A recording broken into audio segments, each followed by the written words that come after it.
भगंदर म्हणजे एक ट्यूब आहे शरीरातली आणि ज्याला 2 ओपनिंग आहेत, 2 तोंड आहेत. त्या ट्यूबला आपण भगंदर म्हणतो आणि ती पर्टिक्युलरली गुदद भागामध्ये येते. पण असंही नाही की ते फक्त गुदद्वारापाशीच येईल. असेही कॉम्प्लिकेटेड पेशंट दिसतात की ज्यांचं मूत्रमार्गातही ही अशा प्रकारची ट्यूब तयार झालेली आहे. स्त्रियांमध्ये पाळीच्या जागी पण अशी ट्यूब तयार झालेली आम्ही बघितलेली आहे. गुदद्वाराची जागा संडास झाल्यानंतर जी स्वच्छ करतो त्यासाठी आपण पाणी वापरतो. बरोबर. आणि जिथे युरोपियन कंट्रीज किंवा कॅनडा किंवा वेस्टर्न कंट्रीज आहेत तिथे पर्टिक्युलरली टॉयलेट पेपर वापरला जातो किंवा आपण म्हणू शकतो ते ड्राय क्लीन करतात. आणि त्या ड्राय क्लिनिंगमुळे बहुधा तिथे ती जागा स्टूल पार्टिकल तिथेच राहत असावेत आणि त्याच्यातल्या ऍसिड पार्टनी ती त्वचा खराब होऊन कालांतराने हा विषय वाढत असावा असं माझं ऑब्झर्वेशन आहे. खूप रेअर कंडिशन असते की भगंदरचं रूपांतर कॅन्सरमध्ये झालंय, पण शक्यता नाकारता येत नाही.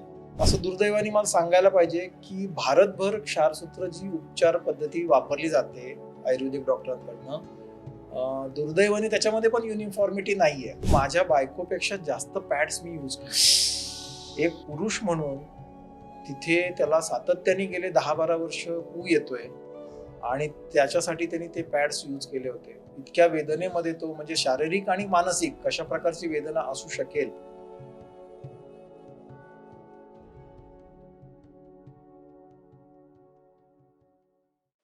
नमस्कार मित्रांनो, यथार्थ टॉक्समध्ये तुमचं पुन्हा एकदा स्वागत आहे एक नवीन पॉडकास्टमध्ये. आजचा हा पॉडकास्ट आपण आयुर्वेदिकवर करणार आहोत. आता आयुर्वेदिक म्हटलं तर आपल्या डोळ्यासमोर काढे, औषधं किंवा पंचकर्मा येतात. आयुर्वेदिकमध्ये एक सर्जरी पण होते, त्याचं नाव आहे क्षारसूत्र ट्रीटमेंट. आता ही क्षारसूत्र ट्रीटमेंट कुठल्या कुठल्या आजाराला जाते ते आपण आज या पॉडकास्टमध्ये डिस्कस करणार आहोत. त्यातले आजार मेन म्हणजे आजार भगंदर किंवा पायनोडल सायनस. आता हे 2 आजार काय असतात हे आज आपल्या एक्सपर्ट कडनं जाणून घेणार आहोत. आपल्यासोबत आलेले आहेत डॉक्टर प्रसाद बापट सर आलेले आहेत. त्यांना 26 वर्षाचा अनुभव आहे. तुमचा वेळ न घेता या पॉडकास्टची सुरुवात करूया. तर तुम्ही चॅनलवरती नवीन आहात तर चॅनलला आता सबस्क्राईब करा. नमस्कार सर. नमस्कार. कशा आहात सर? छान. सर, तुमचा प्रवास 26 वर्षाचा अनुभव आहे तुम्हाला आयुर्वेदिकमध्ये. तर तुमचा म्हणजे प्रवास चालू कुठं झाला? तुम्हाला कुठं वाटलं की मला आयुर्वेदिकमध्ये जायला पाहिजे किंवा डॉक्टर बनायला पाहिजे? खरं म्हणजे ना, तुम्ही जेव्हा आयुर्वेदिक कोर्सला ऍडमिशन घेता BAMS ला, तेव्हा धन्वंतरी किंवा आयुर्वेदच तुम्ही काय करायचं हे ठरवतो असं माझा तरी अनुभव आहे. जेव्हा प्रॅक्टिस सुरू केली तेव्हा मी आजूबाजूला बघत होतो की अनेक बोगस डॉक्टर मूळव्याधची प्रॅक्टिस करतात, अनेक सुशिक्षित लोक त्यांच्याकडे जाऊन लाईन लावून ट्रीटमेंट घेतात आणि तीही तितकी ऑथेंटिकेट नव्हती आणि आयुर्वेदिक प्रॅक्टिशनर खूप कमी होते. आणि मग हे जेव्हा मी बघत होतो त्यातनं असं मनात आलं की आपण ह्या विषयावर काम करायला पाहिजे. आणि मग तिथून तो प्रवास सुरू झाला आणि तो अगदी प्रवाहाच्या विरुद्ध काम होतं ते. कारण ज्या विषयामध्ये फक्त सर्जरी हा एकमेव ऑप्शन नोन होता, अशा विषयामध्ये म्हणजे पर्टिक्युलरली भगंदर किंवा फिस्टुला आणि पायलोनोइडल सायनस या दोन्ही आजारांमध्ये सर्जरी शिवाय ऑप्शन नव्हता. आणि आपल्या आयुर्वेदात 5000 वर्षापूर्वी ह्या गोष्टींचा उल्लेख असताना सुद्धा आपण ती प्रॅक्टिस करत नाहीये याची खंत मनात नेहमी असायची. आणि मग त्यातनं एक प्रेरणा मिळाली की आपण हे काम सुरू करूया. ओके, म्हणजे जेव्हा तुमचं करिअर चालू झालं तेव्हाच तुम्हाला म्हणजे यातनं म्हणजे आयडिया होती तुम्हाला की म्हणजे यातनं सर्जरी वगैरे होत नाही याची आयुर्वेदिक मध्ये? रुटीनली प्रॅक्टिस नाहीये हे मी पाहिलेलं होतं विद्यार्थी असताना. ओके. तुम्ही मूळचे पुण्यातले? हो. ओके.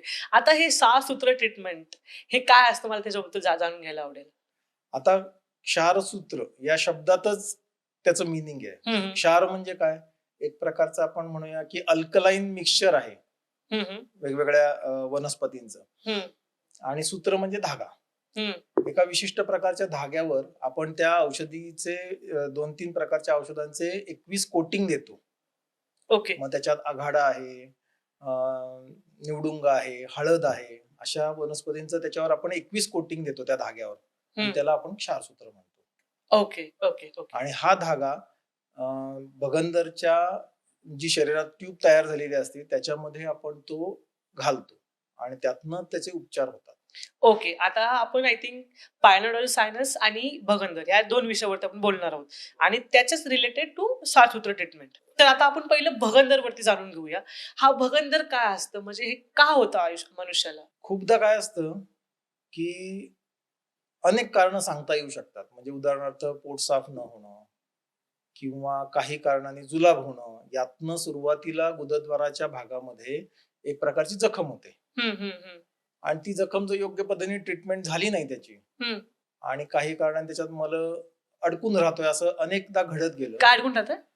संडास किंवा मल ओके. हे जर अडकून राहतोय असं अनेक दिवस घडत राहिलं हां, हां, हां. किंवा त्या जागेची स्वच्छता नाही झाली आणि त्यातनं मग तिथे इन्फेक्शन तयार होतं ओके. आणि पू होतो हं. आणि तो एक प्रकारे तो मार्ग तयार करतो. आपण त्याच्या संदर्भातला एक व्हिडिओ पण बनवलेला आहे, ॲनिमेटेड व्हिडिओ. हां, हां, हां. प्रेक्षक त्याचा त्यात बघून क्लिअरिटी घेऊ शकतात. हं, हं, हं. खूपदा आपल्याला असं दिसतं की लोकांना साधारण अंदाज असतो, पण हा भगंदर आहे हे कळत नाही. हं, हं, हं. म्हणजे गुदद्वाराच्या किंवा संडासच्या जागेच्या आजूबाजूला एक छोटासा फोड येतो. हं, हं, हं. तो कालांतराने फुटतो आणि हां. त्यातनं पू आणि रक्त येत राहतं. हं. तर लोकांना वाटतं ते आपल्या बोली भाषेत लोक म्हणतात की ते बेंड आलं, बेंड आलं. बरोबर. मग उष्णतेने आलं, कोणी म्हणतं केस तोडा झाला. बरंच काय काय त्याला वेगवेगळे बोली भाषेत शब्द आहेत बरोबर. आणि त्यातनं मग ते तात्पुरते काहीतरी अँटिबायोटिकचे उपचार घेतात, कुणी काहीच करत नाही, कुणाला ते वारंवार येण्याची माझी टेंडन्सी असं समजून त्या आजाराला ते म्हणजे ऍक्सेप्ट करून टाकतात. हं, हं, हं. पण असं नसतं. खूपदा ते बाहेरचं तोंड असतं त्या भगंदरचं आणि तसंच तोंड आतमध्ये संडासच्या जागेच्या आतमध्ये ते एक होल असतं. खूपदा संडासच्या जागेच्या आतमधल्या होलमधनं स्टूल पार्टिकल्स किंवा मल पदार्थ किंवा इन्फेक्शन त्या ट्यूबमध्ये प्रवेश करतं आणि त्यातनं पू निर्मिती होते आणि ती बाहेरच्या होलमधनं किंवा त्या छिद्रामधनं बाहेर पू येत राहतो. आता ह्या मॉडेलमध्ये जसं आपल्याला दिसतंय, तर हा गुदमार्ग आहे. हा गुदद्वार आहे. हां, हां. तर याच्यामध्ये अशा स्वरूपाचा एक फोड येतो आणि आतल्या बाजूला अशी एक ट्यूब तयार झालेली असते. आपण याला भगंदर म्हणतो ओके. आणि असं फोड येऊन यातनं इथून इन्फेक्शन आत जाऊन या फोडातनं ते पू स्वरूपात बाहेर पडत राहतं. ह्याला भगंदर याला म्हणतात. भगंदर म्हणतात. ओके. काही वेळा लोकांना असं वाटतं की तात्पुरतं बरं पण झालंय, हं, हं, हं. बाहेरून त्वचा पण येते आणि त्यातनं परत परत पू वारंवार मधनं मधनं येत राहतो. ओके. तर ह्या आजाराला आपण भगंदर म्हणतो. अच्छा. जसं तुम्ही म्हटलं आता, की बाहेरनं पण एक ओपन असतं आणि आतमधनं पण एक असतं. मग ते भगंदर झाल्यानंतर मग ते काय म्हणतात त्याला थ्रेड जमा होतो का तो? भगंदर म्हणजे एक ट्यूब आहे शरीरातली हं, हं. आणि ज्याला 2 ओपनिंग आहेत. 2 तोंड आहेत त्या ट्यूबला आपण भगंदर म्हणतो आणि ती पर्टिक्युलरली गुदद भागामध्ये येते. पण असंही नाही की ते फक्त गुदद्वारापाशीच येईल. असेही कॉम्प्लिकेटेड पेशंट दिसतात की ज्यांचं मूत्रमार्गातही ही अशा प्रकारची ट्यूब तयार झालेली आहे. स्त्रियांमध्ये पाळीच्या जागी पण अशी ट्यूब तयार झालेली आम्ही बघितलेली आहे. आणि त्या अजून कॉम्प्लिकेटेड केसेस असतात. पण ते पर्सेंटेज खूप कमी आहे. ओके. भगंदर म्हणल्यानंतर जास्त करून आपण ज्या केसेस बघतो त्या गुदमार्गाशी संबंधितच असतात. गुदमार्गाच्या संबंधित. Okay, okay. पण आता मला एक सांगा, आता जसं तुम्ही म्हटला, की आपण असं सामान्य लोक आपण समजतो, की बाबा मला बेंड आलंय किंवा नाही का काहीतरी सूज आले किंवा आपण एक्स-वाय-झेड आपण जास्त हे लक्ष नाही देत. पण मला असं कसं समजणार, की बाबा मला भगंदर झालंय किंवा कुठले टेस्ट केलं पाहिजे? मला म्हणजे ते शाश्वती भेटण्यासाठी, की बाबा मला झालेलं आहे. सगळ्यात पहिले कसं असतं, त्या गुदमार्गाच्या बाजूला काहीही झालं तर हं. लोकांना अज्ञान असल्यामुळे लोक साधारणपणे काय करतात, ती मूळव्याधीचे असं समजून टाकतात आणि ओह! काहीतरी उपचार घेत म्हणजे राहतात. त्याला पाईल्सचे जे मूळव्याध किंवा पाईल्सचे लक्षणं असतात किंवा जे त्याचे नाही, हे दोन्ही आजार वेगवेगळे आहेत. पण त्या गुदभागाच्या आजूबाजूला होत असल्यामुळे आणि लोकांना माहीत नसल्यामुळे लोकांना वाटतं ते मूळव्याधच आहेत. असं लोक आपलं आपलंच डायग्नोसिस करतात. दोन्हीमध्ये फोड येतो. पण मूळव्याध ही एक रक्तवाहिनीला आलेला फुगा आहे. मूळव्याध म्हणजे. ओके. मग तो बाहेरच्या बाजूला पण येऊ शकतो, आतल्या बाजूला पण येऊ शकतो गुदद्वाराच्या. हां, हां. पण बेंड किंवा भगंदर जे आहे, ते गुदद्वाराच्या बाजूला असतं. मग तो परिसर हा 1 सेंटीमीटर पासून 2 इंच लांब पण असू शकतं ते. बाहेरचं जे छिद्र आहे ते. आणि महत्वाचा फरक असा आहे मूळव्याध आणि भगंदरमध्ये, की मूळव्याधमध्ये कधी पू येत नाही. Okay, okay. ती रक्तवाहिनीला आले फुगा असल्यामुळे जास्तीत जास्त त्याला सूज येते किंवा ते फुटून त्यातनं रक्त येऊ शकतं. हां, हां. पण बेंड किंवा भगंदरमध्ये 100% पू येतो. कमी जास्त प्रमाणात असेल, पण रक्त पण येऊ शकतं, पू पण येऊ शकतं. पण पू येणं हां, हां. हे सगळ्यात महत्वाचं भगंदरचं लक्षण आपण मानू शकतो. त्यामुळे जेव्हा एखाद्याला लक्षात येईल की आपल्याला त्या जागेतनं पू येतोय, हो. हे अगदी शक्यता असते तज्ञ डॉक्टरकडनं ते तपासूनच घेतलं पाहिजे की हे नक्की काय आहे. आता जसं तुम्ही म्हटलं, की तज्ञ डॉक्टरला ते भेट देणं गरजेचं आहे.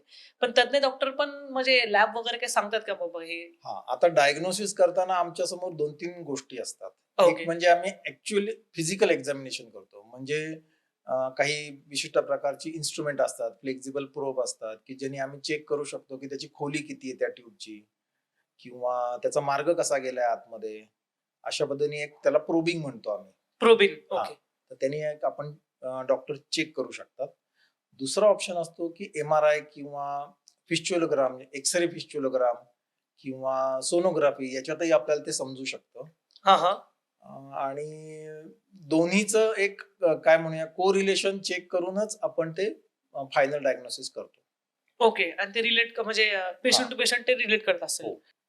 आता हे आजार तुम्ही जसं सांगितलं, तर तज्ञ डॉक्टरांना जाऊन ते डायग्नोस करून मग ते त्यांची त्या हिशोबाने पर्सन टू पर्सन ते डिफर करतं. तर हे आजार अनुवंशिक असतात का? समजा आता माझ्या वडिलांना झालं असेल, तर ते मला पण होऊ शकतं का? नाही, हा आजार अनुवंशिक नसतो. ओके. हा, पण आता काही देशांमध्ये आता माझ्याकडे साधारण 27 देशातनं पेशंट येतात. त्या अनुभवातनं आपल्याला असं लक्षात येतं की काही विशिष्ट देशांमध्ये हां, हां. पर्टिक्युलरली मी ऑब्झर्व्ह केलंय की अरब कंट्रीमध्ये हे प्रमाण जास्त दिसतंय की काही मुलांना अगदी जन्मतः किंवा जन्मल्यानंतर काही महिन्यात सुद्धा हे भगंदर झालेलं तिथल्या केसेस आम्ही बघितलेल्या आहेत. म्हणजे ते लहान पोराला कसं काय लहान व्हायचं? मुलांनाही होऊ शकतं. त्यालाच आपण जन्मतः झालेला आजार असं म्हणू शकतो. आणि हे आर्थिक परिस्थिती वगैरे याच्याशी रिलेटेड हा विषयच नसतो. तो कोणालाही होऊ शकतो. तुम्ही जसं म्हटलं होतं, की कॉन्स्टिपेशन होतं तर किंवा अशा अशा पोट अशा दुखतं. माध्यमातून पहिले जखम होते तिथे. हं. सुरुवातीला गुदद्वाराच्या आतल्या भागामध्ये जखम होते आणि जखम झाल्यानंतर जर तिथे इन्फेक्शन झालं तरच त्यातनं भगंदरची निर्मिती होते. त्यामुळे प्रत्येक वेळी जखम झाली म्हणजे भगंदर होईल असंही काही नाही. हं, हं, हं, हं. सो थोडासा तो बॅड लकचा पार्ट पण आहे. ओके, म्हणजे ओके. हा सगळा सिनारिओ प्रत्येकाच्या बाबतीत घडून येईलच असं नाही. ज्यांच्या बाबतीत घडून येतो त्यांना मात्र भगंदर झालेलं आपल्याला लक्षात येतं. ओके. म्हणजे आता ह्याच्यामध्ये असं पण समजू शकतो आपण, की ज्यांना लूज मोशन होतात आहे किंवा कॉन्स्टिपेशन जसं तुम्ही म्हटला, ते म्हणजे होणं आणि भगंदर होणं ह्याच्यामध्ये म्हणजे जास्त कोरिलेट नाही होऊ शकत. म्हणजे नाही, नाही, नाही. बरोबर आहे का नाही? की बाबा हे झाल्यावरच हे होईल असं नाही होऊ असं शकत. अजिबातच नाही. हो, हो, हो. तेच मला प्रश्न क्लिअर हां. करायचा होता. आता सध्याला भगंदरासाठी कोणते-कोणते उपचार आहेत? आता ॲलोपॅथीमध्ये पण आणि आयुर्वेदिकमध्ये पण किंवा मॉडर्न सायन्समध्ये पण? मॉडर्न सायन्समध्ये आता काय झालंय, गेल्या 50-100 वर्षामध्ये त्यांना निश्चित अशी ट्रीटमेंट कुठली शुअर शॉट ज्याला आपण हं, हं. गोल्डन रूल म्हणतो, अशा प्रकारची ट्रीटमेंट त्यांना सापडलेली नाही. त्यामुळे आज तागायत दर 2-5 वर्षातनं एखादं नवीन टेक्नॉलॉजी त्याच्यावर खूप रिसर्च चालू आहे जगभर आणि त्यातनं एखादं नवीन टेक्नॉलॉजी बाहेर येते आणि त्याच्यावर खूप काम केलं जातं. पण कालांतराने असं कळतं की त्यालाही काही लिमिटेशन आहेत आणि मग नवीन सर्जरीचा शोध सुरू होतो. तर अशा प्रकारे सध्या तरी ॲलोपॅथीमध्ये ओपन सर्जरी आहे किंवा लेझर सर्जरी आहे, असे बरेच ऑप्शन्स आहेत. हं, हं, हं. ते किती पण पर्सेंट इफेक्टिव्ह आहे? आता डॉक्युमेंटेशन जर बघितलं तर त्याच्यात एक सर्टन लेवल पर्यंत सक्सेस रेट आहे. पण तरी सुद्धा 100% असं कुठलाच उपाय नसल्यामुळेच तर त्याच्यावर संशोधन हा अजून चालू आहे. अपरिहार्य भाग अजूनही चालू आहे. ओके. या उलट आपण जी क्षारसूत्र ट्रीटमेंट करतो ही गेले 5,000 वर्षापासून माहीत असलेली ट्रीटमेंट आहे. दुर्दैवाने त्याच्यावर काम झालं नाही हा भाग वेगळा. हं, पण त्याचं कॉम्बिनेशन म्हणा किंवा त्याचा वापर म्हणा आणि त्याचे रिझल्ट हं, हं. हे ऑलमोस्ट आपल्याकडे 90% पर्यंत सक्सेस रेट असतो आणि कंपॅरेटिव्हली फार कमी त्रासामध्ये पेशंट बरा होतो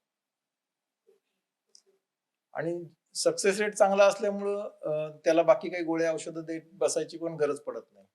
आता तुम्ही मॉडर्न उपचार सांगितले ह्याच्यामध्ये. तर आता ह्याच्यामध्ये मला आवडेल की तुम्ही आयुर्वेदिकमध्ये कुठले उपचार आहेत? किंवा आयुर्वेदिकमध्ये गोळ्या खाऊन पण होऊ शकतं का? का फक्त त्याला शास्त्रोक्त ट्रीटमेंटच हा लागते? फारच छान प्रश्न विचारलास.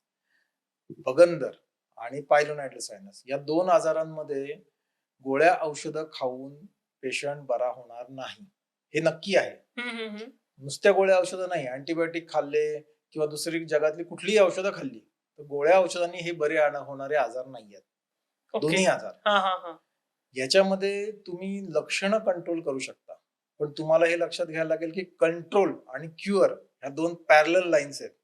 त्या कधीही एकत्र येणार नाहीत. म्हणजे कुणी जर अशी आशा बाळगत असेल, की बगंदरसाठी आपण कुठल्याही पॅथीचं औषध खातोय, हं, हं, हं. गोळ्या खातोय आणि त्या गोळ्या 6 महिने खाल्ल्या, वर्षभर खाल्ल्या, की मी बरा होईल. तर बरा होणार नाही. त्याला त्याला शास्त्रोक्त 2च ट्रीटमेंटच ऑप्शन आहेत, मॉडर्न सर्जरी किंवा आयुर्वेदिक क्षारसूत्र पद्धतीचे उपचार. पायलन सायनस हे काय? हा शब्द खूप अवघड आहे बोलायला पण. आता तुम्ही काय सांगाल? आता पायलोनायडल सायनस हां, हा जो हां. आजार आहे ना, हा माकड हाडापाशी होणारा आजार आहे. म्हणजे? माकड हाडापाशी अ, जे केस त्वचेच्या बाहेर येत नाही, त्यांचा गुंता त्वचेच्या खाली तयार होतो आणि त्यातनं एक प्रकारचं इन्फेक्शन किंवा फोड तयार होतो हां, हां. आणि तो पू स्वरूपात फुटून त्यातनं बाहेर येत राहतं आणि हे पर्टिक्युलरली माकड हाडाच्या भागातच हा आजार निर्माण होतो, म्हणून याला पायलोनायडल सायनस म्हणतात. Okay, okay. किंवा केसांचा पुंचका हां, हां. असा त्या ऍब्सेस मध्ये आम्हाला दिसतो बऱ्याचदा, म्हणून त्याला पायलोनायडल म्हणतात. हं, हं. आणि काही कॉम्प्लिकेशन रेअर केसमध्ये तो वाढत जाऊन त्याचं रूपांतर सुद्धा भगंदरमध्ये होण्याची शक्यता नाकारता येत नाही. अशाही फार दुर्मिळ केसेस आपण काही केलेल्या आहेत. तर दोन्ही कनेक्टेड आणि एकत्रित असण्याची शक्यता पण नाकारता येत नाही. म्हणजे हे दोन्ही आजार एकत्र होऊ शकतात असं म्हणताय का तुम्ही? हां, खूप खूप कमी पर्सेंटेज आहे. पण हे दोन्ही आजार एकातनं दुसरा निर्माण होतो. म्हणजे पायलोनायडल सायनस एक्सटेंड होऊन त्याचं रूपांतर भगंदरमध्ये म्हणजे तो ट्रॅक इन्फेक्शनची जी ट्यूब आहे ती गुदद्वाराच्या आतमध्ये जाते आणि त्यातनं भगंदर निर्माण होतो. आता ह्याच्यावरती येऊया पार्लर सायनसमध्ये. तर आता मला कसं कळणार की म्हणजे नाही का की आणि पहिली गोष्ट हे कसं होतं? का होतं? हां, हा एक फार इंटरेस्टिंग प्रश्न आहे. हं. खूपदा काय होतं आपल्याला त्याची कारणं प्रत्येक वेळी सांगता येत नाही. हं, हं. जास्त करून ज्यांचं बसण्याचं काम जास्त आहे किंवा चुकीचं बसणं आहे. म्हणजे आता आपण असं नीट बसलोय. हं, हं. काही लोकांना रेलून बसायची सवय असते. रेलून असं खूप ड्रायव्हिंग होतं कुणाचं. तर ह्या अशा प्रकारे एका पोझिशनमध्येच आणि तेही चुकीच्या पोझिशनमध्ये जास्त वेळ बसण्याने अ, जे केस त्वचेच्या बाहेर यायला पाहिजेत, ते येणं थांबतं. काही कारणाने ते केसांचं जे काही छिद्र असतं ते बंद पडत होतं आणि तो केस आतल्या आत वाढत राहतो. त्याचं लाईफ संपल्यानंतर तो अजून आजूबाजूच्या हेअर रूटला पण इन्फेक्ट करतो आणि त्या इन्फेक्शननी एक प्रकारचं फोड किंवा ऍब्सेस तयार होतो आतमध्ये हं. आणि तो पिकल्यानंतर तो फुटतो आणि आतमधले केस जर तसेच राहिले तर तो ही प्रक्रिया पू होण्याची प्रक्रिया वारंवार चालू होते. जसं आपण भगंदरमध्ये बोललो, हं. तशीच इथे गोष्ट आहे. तुम्ही अँटिबायोटिक घेतलं की ते इन्फेक्शन ड्राय होतं.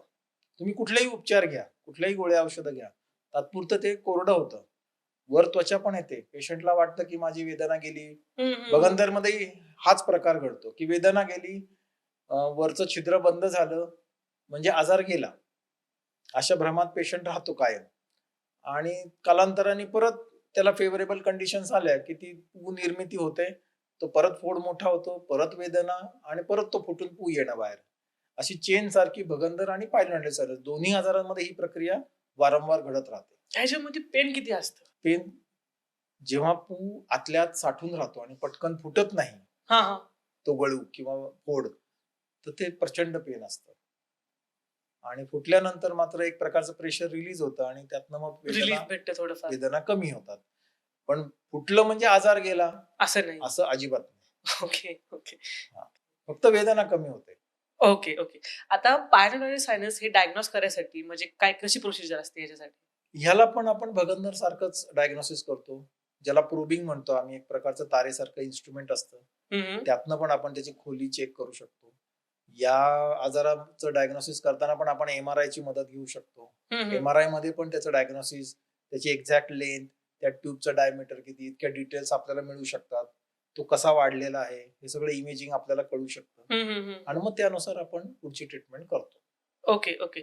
आणि जसं तुम्हाला आता त्या भगंदरमध्ये विचारलं होतं, की नाही का ह्याच्यामध्ये काही गोळ्या आजारावरती बरं होऊ शकतं का माणूस? का ह्याच्यासाठी हा पण पण शास्त्र आजार पायलोनेटल सायनस हा सुद्धा आजार कुठल्याही औषधाने बरा होत नाही.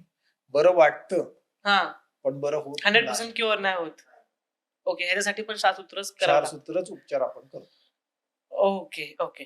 आता 6 सूत्रवरती आता येऊच आपण, की आता भगंदर आणि पायलॅन्डोलर सायनस ह्याची ट्रीटमेंट 6 सूत्रची कशी होते?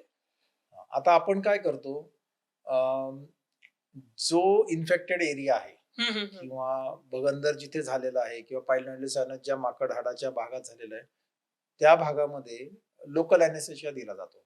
जसं डेंटिस्ट वापरतात त्या प्रकारचं किंवा त्यापेक्षा कदाचित कमी अॅनेस्थेशिया द्यावा लागतो. एनालिसिस लेव्हलचा. हा ओके. आणि काही वेळा आपण सरफेस अॅनेस्थेशिया, स्प्रे अॅनेस्थेशिया वापरतो. त्यांनी पण बऱ्याचदा ही शस्त्रक्रिया सहज करता येते. अॅनेस्थेशिया दिल्यानंतर पेशंटची वेदना कमी होते आणि मग वेदना कमी झाल्यानंतर आपण तो ट्रॅक वेगवेगळ्या इन्स्ट्रुमेंटने आपण शोधतो.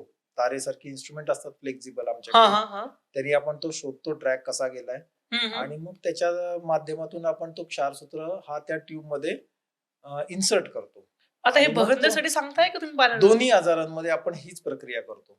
ओके, ओके, हा, ओके. दोन्ही आजारांमध्ये आपण हेच करतो आणि मग त्याच्यामध्ये ते क्षारसूत्र आतमध्ये घातल्यानंतर आपण त्याला एक गाठ बांधून ठेवतो जेणेकरून ते हलणार नाही किंवा सुटणार नाही. तो धागा तिथेच राहील. हं, हं, हं, हं. कालांतराने दर दिवशी त्याला 21 कोटिंग असतात आपल्या क्षारसूत्राला. ओके. त्यामुळे दर दिवशी थोडे कोटिंग त्या इन्फेक्टेड टिश्यू बरोबर रिॲक्ट होतात. त्याचं ते विरघळवतात आणि त्याचं लिक्विफाय करतात आणि ते त्या दोन्ही बाजूच्या छिद्रातनं पू स्वरूपात बाहेर पडत राहतात आणि साधारण 7 दिवस ही प्रक्रिया चालते. 7 दिवसानंतर त्याचं कोटिंग किंवा ते औषध निघून जातं. त्यामुळे आपल्याला दर 7 दिवसाला त्या जागेला भूल देऊन तो आधीचा धागा काढून नवीन धागा टाकावा लागतो. ह्याच्यामध्ये सुद्धा जितकी लांबी जास्त, मग ती पायलोनेटल सायनस असो नाही तर भगंदर आता असो, ही लांबी कुठली म्हणताय तुम्ही? त्या ट्यूबची लांबी आपण जे ते मॉडेलमध्ये बघितलं की इंटरनल ओपनिंग आणि एक्सटर्नल ओपनिंग, हां, हां, हां, हां. ही जी लांबी जितकी जास्त तेवढा कालावधी आपल्याला जास्त लागणार ओह! ट्रीटमेंटसाठी. किंवा पायलोनेटल सायनसची सुद्धा लांबी जितकी जास्त तेवढा तो कालावधी जास्त लागतो. हां, हां. मग दर आठवड्याला आपण तो धागा बदलतो हं, हं, आणि हं. दर आठवड्याला दोन्ही बाजूनी ते कट होत येतं ती त्वचा. हं, हं, हं. आणि एक स्टेज अशी होते की ती स्किन कट ओपन होते, हं. ओपन वुंड असते आणि मग आमचं क्षारसूत्राचं काम संपतं. पेशंटला आम्ही ड्रेसिंग करायला लावतो घरी आणि ती पण प्रक्रिया साधारण 4-5 आठवडे चालते. असं साधारणपणे स्टार्ट टू एंड ऍव्हरेज जर काढला तर आपण म्हणू शकतो की 2 ते 3 महिन्याचा कालावधी पेशंटला पूर्ण बरा होईपर्यंत जाऊ शकतो.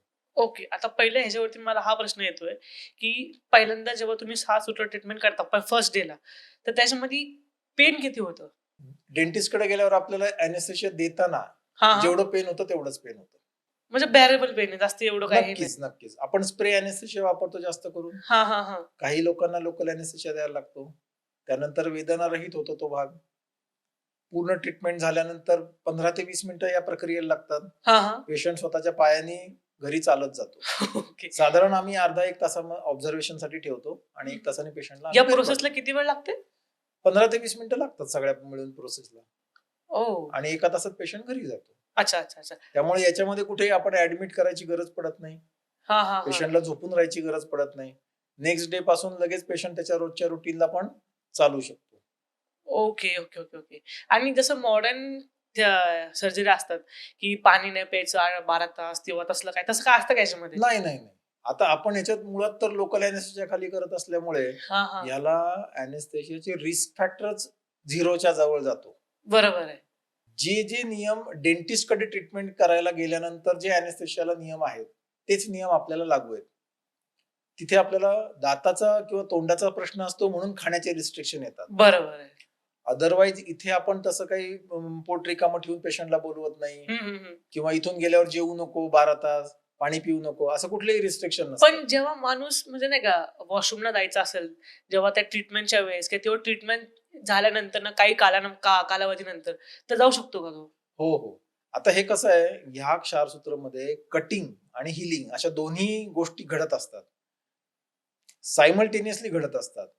आणि रोजच्या रोज थोडं थोडं काही मिलीमीटर कटिंग होत असतं. त्यामुळे निश्चितपणे थोडीफार तर वेदना होत राहते. अगदी जेव्हा टॉयलेटला जातो पेशंट, मल बाहेर येतो, त्यावेळी सुद्धा तिथे घर्षण होणार, त्यातलं ऍसिड जखमेला टच करणार, त्यांनी पण ते आग होणार, वेदना होणार, या सगळ्या गोष्टी घडत असतात. पण त्या मॅनेजेबल असतात. काही केसेसमध्ये आपल्याला पेनकिलर पण घ्यायला लागतात आणि ते सगळं रुटीन मॅनेजेबल असतं, सगळ्यात महत्वाचं म्हणजे. बरोबर. आणि पेन बेड पण रेस्टची एवढं. गरज नाही पडत. सगळ्यात महत्वाचं म्हणजे आपण हॉस्पिटलाइज पण नाही करत आणि बेड रेस्टची पण गरज पडत नाही. Okay, okay. म्हणजे दुसरे काम पण करून सगळं होऊ शकतं. नक्कीच. ओके. उलट आपण प्रत्येक पेशंटला दुसऱ्या दिवसापासून जास्तीत जास्त वॉकिंग करायला सांगतो. त्याचं कारण असं होतं, की जितकं पेशंट वॉकिंग करेल, तितका तिथला रक्तपुरवठा वाढतो, हिलिंग हां. प्रोसेस फास्ट होते आणि जे इन्फेक्शन आतमध्ये आहे, ते वेगाने बाहेर पडतं, बाहेरच्या छिद्रामधून. हं, हं, हं. त्यामुळे वॉकिंग हे आपला ट्रीटमेंटचा पार्ट असू शकतो, इतकं त्याचं महत्व आहे. ओके. ह्या प्रोसेसच्या वेळेस काय कुठली पथ्य-बिथ्य पाळायला लागतात? हां, आपण साधारण थोडीफार पथ्य सांगतो, की ज्या आहाराने थोडंफार पुनर्निर्मिती होते, असं आयुर्वेदात जे साधारण सांगितलेलं आहे. उदाहरणार्थ आपण दही अव्हॉइड करायला सांगतो. हां. पर्टिक्युलरली आंबवलेले पदार्थ नको खायला. आंबवलेले. हां, किंवा इडली, ढोकळा हे जे काही आंबवलेले पदार्थ आहेत, ब्रेड, ह्या गोष्टी आपण बेकरी प्रोडक्ट्स. टाळायला सांगतो. किंवा वांग आपण स्पेसिफिक नको खायला असं सांगतो. त्याच्याबरोबरच जे पोट साफ न करणारे जे काही पदार्थ असतात, हं, हं, हं, हं. किंवा कॉन्स्टिपेशन करणाऱ्या गोष्टी असतात त्या टाळायला सांगतो. म्हणजे उदाहरणार्थ आपण बेसनाचे प्रकार, पोहे, जे पचायला जड आहेत, पनीर, नॉन-व्हेज. नॉनव्हेज, खूप जास्त मिरची किंवा तिखट असलेले पदार्थ, पर्टिक्युलरली कॉफीनी पण खूप कॉन्स्टिपेशन होतं. तर ह्या गोष्टी आपण नक्की टाळायला सांगतो. म्हणजे त्या पथ्याचे 2 भाग असतात. हं, हं, हं. एक म्हणजे कॉन्स्टिपेशन अव्हॉइड करण्यासाठी किंवा कॉन्स्टिपेशन करणारे पदार्थ अव्हॉइड करायचे आणि दुसऱ्या पार्टमध्ये पुनर्निर्माण नको व्हायला म्हणून काही पदार्थ, असे 2 सेक्शन मध्ये आपण ते पथ्य सांगतो. ओके. आता मला असं वाटतंय जसं तुम्ही म्हटलं, की जसं पू निघलं, की माणसाला म्हणजे रिलीफ भेटतं. पण आता तुम्ही जसं म्हटलं, की त्याला पू नाही निघला पाहिजे. तर हे थोडं एक्सप्लेन करा. म्हणजे असं का बरं? नाही, तसं नाहीये ते. आपल्या प्रक्रियेमध्ये भगंदर हा आजार जेव्हा निर्माण होतो ना, हं, हं. त्याच्यामध्ये निर्मिती हा अपरिहार्य भाग आहे. अपय्य म्हणजे? कंपल्सिव्ह पार्ट आहे हा. ओके. तो ब्लॉक झाल्यानंतर वेदना होते. आणि आपण जर तो नीट व्हिडिओ बघितला, ॲनिमेटेड व्हिडिओ, म्हणजे आपण ह्याच्यात दाखवूया आपण. समजा हा हा भगंदरचा भाग आहे. बरोबर. आपण जेव्हा तो धागा टाकतो, तेव्हा इथून तो धागा आतमध्ये जातो हां, हां. आणि ह्या भागातनं आपण तो धागा बाहेर काढतो आणि दोन्ही टोकाची मिळून इथं गाठ बांधून ठेवतो. ओके. आणि दर आठवड्याला आपण या जागेला भूल देऊन आधीचा धागा काढून नवीन धागा टाकतो. हां, हां. अशी ती प्रक्रिया असते. आता जेव्हा इथून स्टूल पार्टिकल्स किंवा मल पदार्थ आत जातो, इथे पुनर्निर्मिती होणं अपरिहार्य आहे. हे होतच. पण साइड बाय साइड हे बाहेर निघत राहिलं तर काही त्याच्यात डॅमेज होत नाही. धाग्याचे जे औषधी असतात गुणधर्म, ते तिथल्या इन्फेक्शनला विरघळून बाहेर काढत असतात. त्यामुळे तो एक सपोर्ट आपल्याला कायम असतो. आणि ह्या गोष्टीसाठी आपल्याला कुठलीही मेडिसिनची मग गरज पडत नाही, कारण तो धागा स्वतःच मेडिसिन आहे.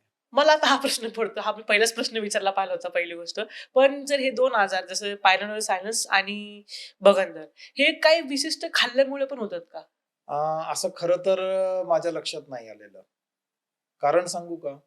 हो, बोला. आपण साधारण 27 देशातनं पेशंट ट्रीट केलेले आहेत आणि भारतामध्ये आपण 17 राज्यातनं आपल्याकडे पेशंट येतात. तर ह्या सगळ्या डाटातनं जेव्हा आपण अभ्यास करतो, तेव्हा माझ्या असं लक्षात आलं, की पायलोनॅडल सायनस हा पर्टिक्युलरली जो आजार आहे ना, हां, हा हां. तर स्पेसिफिक केसांचा गुंता त्वचेच्या खाली निर्माण होऊनच ते निर्माण होतं. त्यामुळे ते आहाराशी संबंधित नाही. हा लोकल डिसीज आहे. ओके. भगंदर हा विषय मात्र थोडासा वादातीत आहे, कारण त्याची कारणं तर म्हणजे झाल्यानंतर भरपूर पोस्टमॉर्टेम करता येईल त्याचं. म्हणजे उदाहरणार्थ आपण कॉन्स्टिपेशन म्हणू शकतो किंवा त्या जागेची अस्वच्छता म्हणू शकतो. आहारामध्ये आपण एखादा जास्त स्पायसी फूड खातोय, तिखट पदार्थ खातोय, जास्त नॉन-व्हेज खातोय.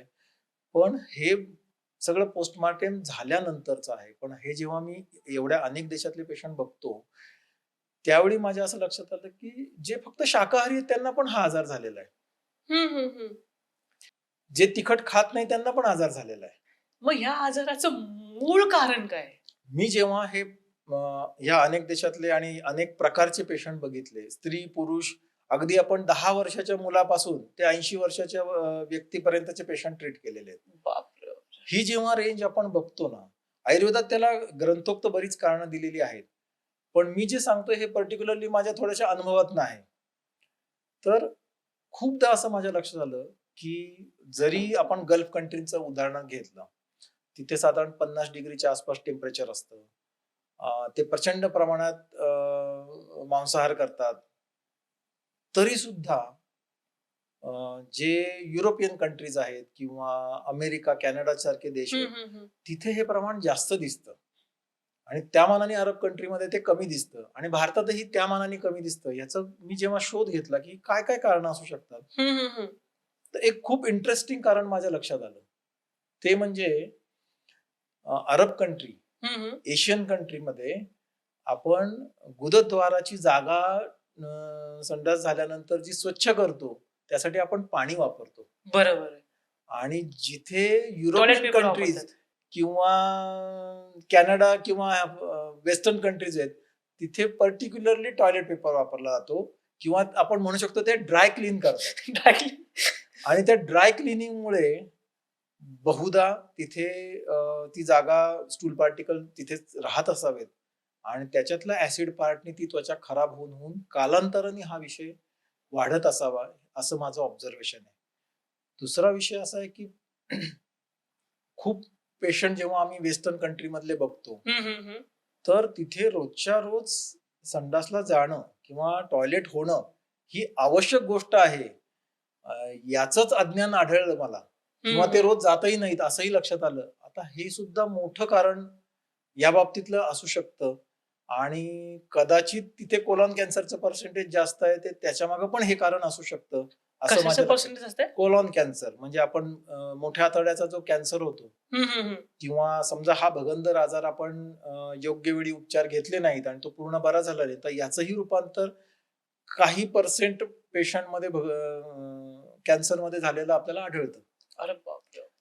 खूप रेअर कंडिशन असते की भगंदरचं रूपांतर कॅन्सरमध्ये झालंय, पण शक्यता नाकारता येत नाही.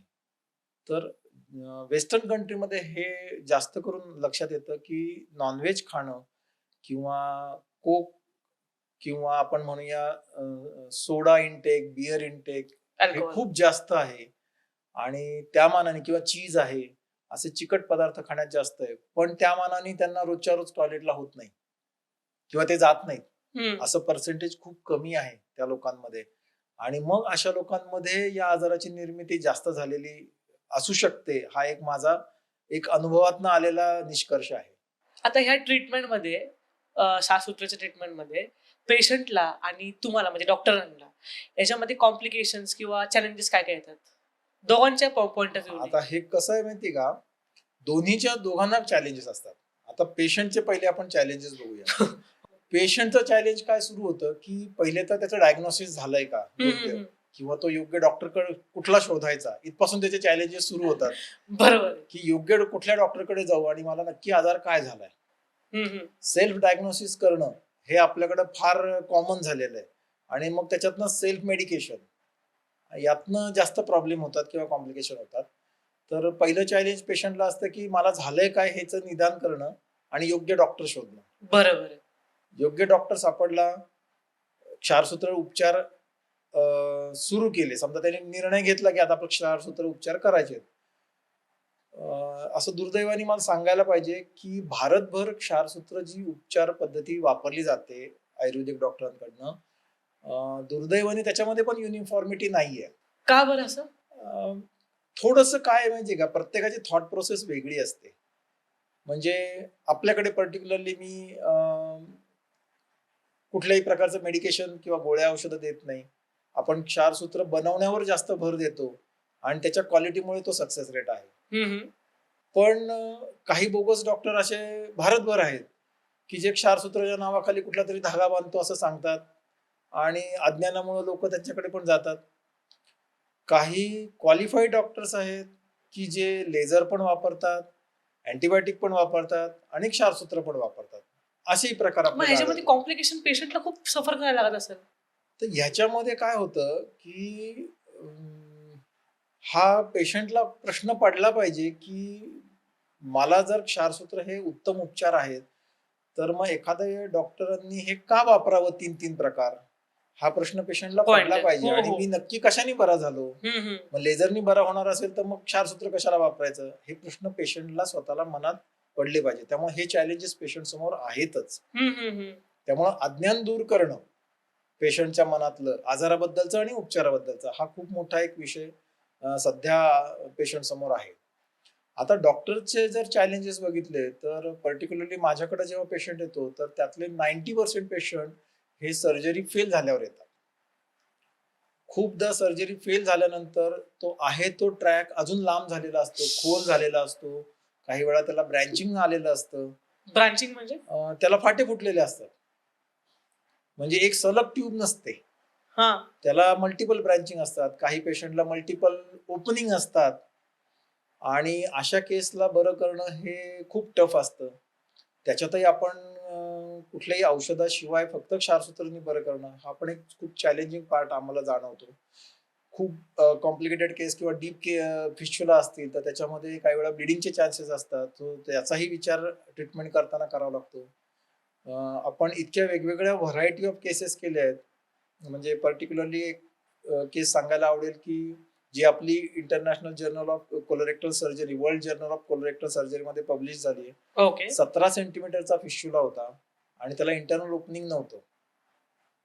जसं आपल्याला मिशा येतात हं. तशा प्रकारे संडासच्या जागेच्या दोन्ही बाजूला 2 होल होते हं. आणि त्याला सेंट्रल पॉइंटला एंट्री नव्हती. अशा पेशंट मध्ये तो धागा टाकणं हे आमच्यासाठी खूप मोठं चॅलेंजेस होतं अरे त्या बापरे! ट्रॅक मध्ये. सो 17 सेंटीमीटर आपण जास्तीत जास्त 23 सेंटीमीटर पर्यंतचे फिस्च्युला केलेले आहेत. सो अशा कॉम्प्लिकेटेड केसेस जेव्हा येतात तेव्हा पहिले तर त्याच्यामध्ये औषधी धागा टाकायचा कसा हे पहिलं चॅलेंज असतं. त्याची पेन मॅनेजमेंट हा पण एक पार्ट असतो. समजा डायबिटिक पेशंट असेल तरी आपण कुठलं मेडिकेशन देत नाही. कारण आपल्या अनुभवातनं असं लक्षात आलं की डायबेटिक पेशंट जरी असला तरी त्याची क्षारसूत्र ट्रीटमेंटच्या दरम्यान जखमेचं हिलिंग प्रॉपर होतं. त्याला काही बाकीच्या फारशा कॉम्प्लिकेशन कधी येत नाही. आणि पेशंटचं सगळ्यात मोठं चॅलेंज काय असतं डॉक्टरला की पेशंटचं खचलेलं जे मन आहे त्याला आशा टिकवून ठेवणं, बरोबर आहे. त्याला पॉझिटिव्हिटी देत राहणं हे सगळ्यात अवघड काम डॉक्टरला असतं. तो पहिलाच पेनमध्ये असलेला तो असतो. ऑलरेडी पेन मध्ये असतो, निराश झालेला असतो, एखादी सर्जरी फेल होऊन माझ्याकडे आलेला असतो. अशा केसमध्ये त्याला आशा संपलेली असते बरं होण्याची. तो एक होप मध्ये घेऊन येतो आणि तो जो काही 2-3 महिन्याचा कालावधी असतो त्याच्यामध्ये त्याची पॉझिटिव्हिटी टिकवून ठेवणं हे सुद्धा एक डॉक्टर म्हणून आम्हाला खूप मोठं चॅलेंज असतं. बरोबर. आणि पेशंट जरी बरा झाला 3 महिन्यानंतर तरी त्याच्या मनात ती शंका गेलेली नसते की मला तिथे काहीही झालं तरी मला परत भगंदर झालाय का हे सारखं मनात त्याच्या येत राहतं. आणि ही पॉझिटिव्हिटी किंवा ही मनातली शंका दूर करत राहणं हे एक डॉक्टरचं खूप मोठं चॅलेंजचा पार्ट असू शकतो. बरोबर आहे. आता जसं तुम्ही म्हटलं, की त्याचं पहिलं जसं पेशंट तुमच्याकडे येतात, की त्यांचं पहिल्यापासून फेल झालेलं असतं. म्हणजे ती शाळा ट्रीटमेंटच्या हिशोबाने म्हणताय तुम्ही का नाही, त्यांनी लेझर वगैरे साधारणपणे केलं असेल? आता कॉमनली कसं असतं, लोकांना क्षारसूत्र ट्रीटमेंटची माहितीच कमी आहे. त्यामुळे नॅचरली थॉट प्रोसेसमध्ये कसं असतं, की पहिली ट्रीटमेंट केली जाते ती काहीतरी जुजबी गोळ्या औषधांची केली जाते. नेक्स्ट स्टेपला ते सर्जनकडे जातात आणि जी काही मॉडर्न सर्जरी त्यांच्या हॉस्पिटलमध्ये अवेलेबल आहे तिचा अटेम्प्ट केला जातो. आणि ती सर्जरी जेव्हा फेल होते तेव्हा ते आपल्याकडे येतात. ओके. पण एक चांगली गोष्ट आता अलीकडच्या काळात लक्षात आली आहे की या इंटरनेटच्या युगामुळे बरेच पेशंट सर्जरी न करता पहिल्या स्टेजला सुद्धा अप्रोच होतात आमच्याकडे. आणि तो जो काही कालावधी आहे मधला सर्जरी फेल होऊन मग ती मानसिक आणि शारीरिक त्रासाची ती फेज ते अवॉइड करतात असंही आता आजकाल लक्षात येत आहे. ओके. आणि तुम्ही आता जसं म्हटला, की पेशंट डायबिटीज असलं तरी त्याला काही प्रॉब्लेम नाही. बरोबर, म्हणजे त्याच्यामध्ये पण तो क्युअर होऊ शकतो. हो. तर आता ह्याच्यामध्ये कुठले आजार त्याला नसले पाहिजे पहिलेपासून? आता आपण जे पेशंट केलेत ना, तर असं खूपदा एक सर्जन समोर चॅलेंज येतं, की हार्ट पेशंट आहे, तर त्याला अॅनेस्थेशिया देताना लिमिटेशन येतात हो. किंवा एखाद्याला फिट्स येतात. तर अशा पेशंटला सुद्धा अॅनेस्थेशिया देणं हे खूप मोठं जिकरीचं म्हणजे लाईफ थ्रेटनिंग सुद्धा होऊ शकतं. बरोबर आहे. तर अशा केसेसमध्ये ते लोकं सर्जरी करणं बऱ्याचदा टाळतात. मग असे पेशंट आपल्याकडे पण आलेले आहेत. आपण हार्ट पेशंट असो, फिट्स येणारे पेशंट असो एपिलेप्सीचे, डायबेटिक पेशंट असो किंवा आपल्या देशात कमी आढळणारा, पण वेस्टर्न कंट्रीमध्ये खूप जास्त आढळणारा असा एक आजाराचा प्रकार आहे ज्याला क्रोन्स डिसीज म्हणतात. Crohn disease. Crohn's disease. आता हा प्रकार जो आहे तो वेस्टर्न कंट्रीमध्ये जास्त आहे. याच्यामध्ये आपण म्हणू शकतो आव पडणं. आपल्या आव बोली पडणं. भाषेत हां. एका विशिष्ट प्रकारच्या जंतूंच्या इन्फेक्शननी आव पडणं. ह्या आवेमुळे फिस्च्युला होणं किंवा आतड्याला भोकं पडणं अशा प्रकारचे केसेस तिकडे जास्त आढळतात. ह्या सगळ्या प्रकारच्या केसेस सुद्धा आपण यशस्वीरित्या बऱ्या केलेल्या आहेत. अजून एक रेअर कंडिशन असते की स्त्रियांमध्ये गुदद्वाराच्या भागातलं इन्फेक्शन पाळीच्या जागी ओपन होतं आणि तिथून भगंदर तयार होतो. तर काही ज्याला रेक्टो व्हजायनल फिस्च्युला म्हणतात. अशा लो रेक्टो व्हजायनल फिस्च्युलाच्या काही केसेस आपण बऱ्या केलेल्या आहेत. सो अशी खूप वेगवेगळ्या प्रकारचे कॉम्प्लिकेशन दिसतात आणि आपल्याला यशस्वीरित्या आपण त्याच्यात पेशंटला बरं करू शकलेलो आहे. म्हणजे ह्याच्यामध्ये असं काय आहे का म्हणजे नाही का म्हणजे माणसांनी किंवा पुरुषांनी आणि महिलांनी हे वेगळं म्हणजे आपण पर्सेंटेज वाईज म्हणू शकतो की पुरुषांमध्ये याचं पर्सेंटेज जास्त आहे. काचं रिझन अजून सगळ्यांना समजलेलं नाहीये. पर्सेंटेज वाईज जो काही आतापर्यंत बऱ्याच गेल्या 50-100 वर्षात जो काही अनालिसिस डाटा कलेक्ट झाला, त्याच्यामध्ये असं दिसतं की पुरुषांमध्ये हे पर्सेंटेज जास्त आहे. Okay, okay, okay. आणि पायलोनायडल सायनसचं पण प्रमाण पुरुषांमध्ये जास्त आहे.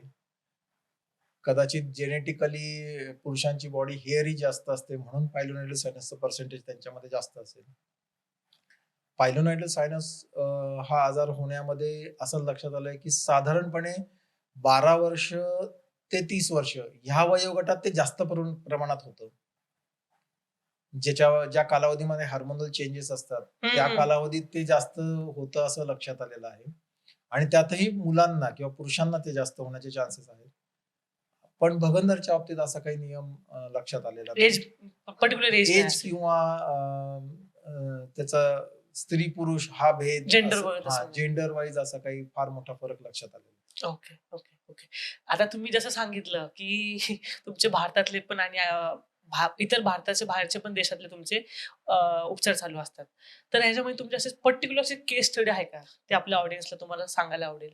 हा, आपण स्पेसिफिक कोलोरेक्टल सर्जरी चे जे जर्नल्स आहेत, well known journals worldwide, म्हणजे भारतातील असो, world journal of colorectal surgery असो, Turkish journal of colorectal surgery असो, अशा जगातली वेल नोन जर्नल्स, त्याच्यामध्ये आपण आपल्या काही केसेस पब्लिश केलेल्या आहेत. आणि आपल्याकडे साधारणपणे 900 पेक्षा जास्त पेशंटचा डाटा फोटोग्राफ सहित अवेलेबल आहे. आणि त्यामुळे आपण ते प्रूफ सहित आपण ते सिद्ध करू शकलोय की आपण कुठल्याही मेडिकेशन किंवा अँटीबायोटिक शिवाय त्या केसेस बऱ्या करू शकलोय. खूप मोठा नंबर आहे 900. आणि जे काही स्पेशल केसेस म्हणू शकतो आपण की एक मला अगदी एका पेशंटचा अनुभव सांगावासा वाटतो की मुद्दाम कुठल्या देशाचं नाव घेणं योग्य नाही म्हणून मी ते त्याची आयडेंटिटी डिस्क्लोज नाही करत. पण एक फॉरेनर असा होता की त्याला साधारण 12 वर्षापासून भगंदर होता. बापरे! आणि 14 वर्ष त्याचे 12 वर्षापासून त्याला भगंदर होता. आणि त्याचं एज काय होतं? त्याचं साधारण एज 52-55 असेल. ओके. आणि त्यांनी अनेक सर्जिकल अटेम्प्ट त्याच्या देशामध्ये करून झालेले होते आणि तो हताश झालेला होता. म्हणजे शेवटचा त्यांनी एक मला बोलता बोलता एक विधान असं केलं की जे मला आजही खूप त्याला त्याचा किती पेन आहे ते सांगण्यासाठीचं ते विधान होतं. त्यांनी असं सांगितलं की माझ्या बायकोपेक्षा जास्त पॅड्स मी यूज केले. एक पुरुष म्हणून तिथे त्याला सातत्याने गेले 10-12 वर्ष पू येतोय आणि त्याच्यासाठी त्यांनी ते पॅड्स यूज केले होते. इतक्या वेदनेमध्ये तो, म्हणजे शारीरिक आणि मानसिक कशा प्रकारची वेदना असू शकेल याचा आपण अंदाज घेऊ त्यांनी शकतो. तुम्हाला कसं रिच आउट केलं? आपली वेबसाईट आहे हा हा हा omayurvediclinic.com. तर त्याच्या माध्यमातून किंवा आपण जे काही अॅनिमेटेड व्हिडिओ या क्षारसूत्र संदर्भातले आपण पब्लिश केले, त्यातनं माहिती घेऊन किंवा आपले काही पेशंट जे बरे झाले त्यांचे त्यांचा टेस्टिमोनियल रेफरन्स बघून किंवा त्यांच्या माउथ पब्लिसिटीतनं अशा प्रकारचे त्यांना रेफरन्स म्हणून ते लोक येतात. खरं तर कुठल्याही परदेशी नागरिकाला भारतात आयुर्वेदिक सर्जरी घेण्यासाठी येणं हा विषय खूप, त्याच्यासाठी निर्णय घेणं हा खूप अवघड विषय असतो. म्हणजे साधी गोष्ट आहे, आपल्याला जरी कोणी एखाद्या आजाराबद्दल सांगितलं की तुम्हाला नेपाळमध्ये किंवा बिहारमध्ये किंवा अजून कुठल्या दुसऱ्या बरोबर राज्यात आहे. जाऊन एखादा चांगला उपचार मिळेल, तरी आपल्याला खूप मोठी तयारी करावी लागते, मानसिक आणि शारीरिक. बरोबर आहे. हे इतकं निर्णय घेणं सोपं नसतं की एखाद्या गोष्टीची माझ्या देशात म्हणजे माझ्या प्रगत देशामध्ये सुद्धा उपचार नाही आणि भारतासारख्या देशात उपचार आहे आणि त्यातही तो पुण्यासारख्या ठिकाणी एखाद्या क्लिनिकमध्ये मी उपचार घेणार आहे, हॉस्पिटलमध्ये नाही. बरोबर आहे. सो याची विश्वासार्हता निर्माण करणं त्या पेशंटमध्ये किंवा त्या पेशंटला तो आत्मविश्वास वाटणं, याच्यासाठी आम्हाला खूप मोठा कालावधी गेला बरोबर आहे. ही विश्वासार्हता निर्माण करायला. आणि त्या लोकांसाठी पण ते निर्णय घेणं खूप अवघड असतं, कारण इथे येऊन त्यांना 4 ते 6 आठवडे पुण्यात राहावं लागतं. बऱ्याचदा पेशंट एकटे येतात, ते मानसिकदृष्ट्या खचलेले असतात. तर त्यांच्यासमोर खूप मोठे चॅलेंजेस असतात. अजून एक केस अशी आठवते की ते झालं का, म्हणजे बरं झाले का ते? हो, ते पूर्ण बरा झाला तो पेशंट. त्यांनी आपल्याला व्हिडिओ टेस्टिमोनियल दिला, तो आपल्या युट्यूब चॅनलवर आहे. Okay okay. एक पेशंट मला अजून एक आठवतो, ज्याचं लग्न ठरलेलं होतं आणि तो होणाऱ्या बायकोबरोबर माझ्याकडे आला होता. त्याला 5 भगंदर होते. गुदद्वाराच्या आजूबाजूला 5 होल म्हणजे होते. असे होतात का, असे मल्टिपल बघत? Multiple opening. मी आतापर्यंत मॅक्सिमम 12 होल असलेपर्यंत पेशंट केलेले आहेत. बापरे बापरे. आणि ते ट्रीटमेंट न झाल्यामुळे किंवा अति ट्रीटमेंटमुळे पण हे असं विचित्र प्रकार होऊ शकतो, लवकर ट्रीटमेंट न घेतल्यामुळे पण होऊ शकतं. होऊ शकतं. ओके. तर ती जी पर्टिक्युलर मी केस सांगत होतो की त्याची होणाऱ्या बायकोबरोबर तो माझ्याकडे आला होता आणि तिच्या समोर मला त्याने सांगितलं की हा आजार घेऊन मला आता 5 भगंदर आहेत किंवा फिस्टुला आहेत. हा आजार घेऊन मी माझ्या आयुष्याची सुरुवात हिच्याबरोबर नाही करू इच्छिते. तर तुम्ही मला बरं केल्याशिवाय मी लग्न नाही करणार आहे. अरे अरे, आणि अरे. धन्वंतरीच्या कृपेने तोही पेशंट पूर्ण बरा झाला आणि मग त्यांनी लग्न केलं. सो असे अनेक अनुभव आहेत की जे भावनिक आहेत आणि ते आजही आमच्या लक्षात राहिले आणि त्याही पेशंटच्या आम्ही लक्षात राहिलो. ऑब्व्हियसली राहणारच सर. आणि आपल्याला खूपदा काय वाटतं की आपलं आयुर्वेद महान आहे. नक्कीच ते शास्त्र म्हणून खूप मोठी गोष्ट आहे. पण आता परिस्थिती अशी आलेली आहे की जगाला समजणाऱ्या भाषेत आणि प्रूफ सहित आयुर्वेद मांडायची वेळ आलेली आहे. नुसतं आयुर्वेद महान आहे असं सांगून किंवा आपल्याला रिझल्ट मिळत आहेत असं म्हणून नुसतं गप्प बसून चालणार नाहीये. तर आपल्याला प्रूफ सहित ते जगासमोर मांडायला पाहिजे आणि जगातल्या पेशंटला पण बरं करता आलं पाहिजे. बरोबर. अशी ही काळाची आता गरज आहे असं वाटतं मला. आता हा शेवटचा प्रश्न राहील आपला पॉडकास्टचा. आता पायलोनायडल सायनस आणि भगंदर बरं कसं झालं हे मला कसं कळणार? हे पण खूप महत्वाचं आहे. एक तर साधी गोष्ट अशी आहे की आपल्याला ज्या भागात वेदना होती किंवा जिथे जखम होती, ज्या भागातनं आपल्याला पू यायचा, पहिले तर ही लक्षणं गेली पाहिजेत. म्हणजे हे आपल्याला बाहेरून एक लेमॅनला काय समजू शकतं की ही तिन्ही लक्षणं गेली आहेत. जखम नाही, वेदना नाही, पू नाही. बरोबर. तर हे वरवर आपल्याला समजू शकतं की हे बरं झालंय. आणि अजून डिटेलमध्ये कन्फर्मेशन करायचं असेल तर आम्ही पेशंटला रेकमेंड करतो की 6 महिने गेल्यानंतर तुम्ही अवश्य MRI करा आणि MRI मध्ये त्याची क्लिअरिटी तुम्हाला 100% येते. पहिले तर लक्षणं जाऊ देत, जखम बरी झाली हे कळू देत पेशंटला आणि त्यानंतर 6 महिन्याने MRI करा. MRI मध्ये त्याचं प्रूफ कळून जातं आपल्याला. ओके. आता अजून एक प्रश्न येतो ह्याच्याच रिलेट करणारा, की एकदा समजा मला हा आजार होऊन गेलाय, तर हा आजार परत उद्भवू शकतो का? हा पण एक भारी भारी प्रश्न आहे. साधारणपणे असं होत नाही. म्हणजे तुमच्या आता एवढा एक्सपिरियन्स 26 वर्षाचा अनुभव साधारणपणे होत नाही असं. पण काही रेअर केसेसमध्ये असं घडलेलं दिसतं. आता त्याचं कारण काय माहिती का? खूपदा एकतर पेशंटला एवढा तो मानसिक धक्का असतो आणि शारीरिक धक्का असतो. त्यामुळे त्या जागेची स्वच्छता ठेवणं, हे पेशंट एक हॅबिच्युअल करून टाकतो. सवयीचं करून टाकतो, की ती जागा स्वच्छ ठेवणं आणि त्या एका गोष्टीमुळेच पेशंटला खरं तर परत होत नाही. पण जी निष्काळजी आहे, त्यांची लाईफस्टाईल फार धकाधकीचं जीवन आहे, खाण्यापिण्याच्या सवयी वेळी-अवेळी आहेत, जागरण आहे आणि परत दुर्लक्ष व्हायला लागलंय त्या जागेची स्वच्छतेकडे. तर अशा रेअर केसेसमध्ये एखाद्या 1-2% पेशंटला असं परत झालंय असं होऊ शकतं. शक्यता नाकारता येत नाही. ओके, म्हणजे चान्सेस आहेत. हो. 0.1% होऊ शकतं म्हणजे. पण स्वच्छता ठेवली तर म्हणजे क्षारसूत्र केले आणि त्याला पुढच्या 1-2 महिन्यात, 6 महिन्यात परत झाले, असं मात्र कधीच होत नाही. थोडा कालावधीने होतं. ते पण पेशंटच्या चुकीतनंच घडू शकतं. अदरवाईज ते होतच नाही. म्हणजे माझ्याकडे तर किंवा असं पण होऊ शकतं का, की ते होऊ नये परत त्यासाठी काय असतं का औषधं वगैरे? नाही. तसं काय? ओके. त्या जागेची स्वच्छता ठेवणं हा हेच एक हे मोठं दोन्ही महत्व. लोकल डिसीज आहेत. ओके. आपल्या लाईफस्टाईलमध्ये चुका शोधून त्या दुरुस्त करणं हं, हं, हं. आणि त्या दोन्ही जागांची स्वच्छता ठेवणं. हे इतकं जरी केलं, तरी हे परत होण्याची शक्यता नसते. तर मित्रांनो, हा होता आजचा हा पॉडकास्ट. तुम्हाला हा पॉडकास्ट किती नॉलेजेबल वाटला आमच्या कॉमेंट बॉक्समध्ये नक्की कळवा. सरांनी इथे आले, एवढं त्यांनी नॉलेज दिलं, एवढं मार्गदर्शन केलं आजच्या पॉडकास्टसाठी. त्यासाठी मी त्यांना धन्यवाद करतो. आणि सर, तुम्ही जाता-जाता आमच्या ऑडियन्सला जर एक मेसेज द्यायचा असेल, तर तो काय असेल?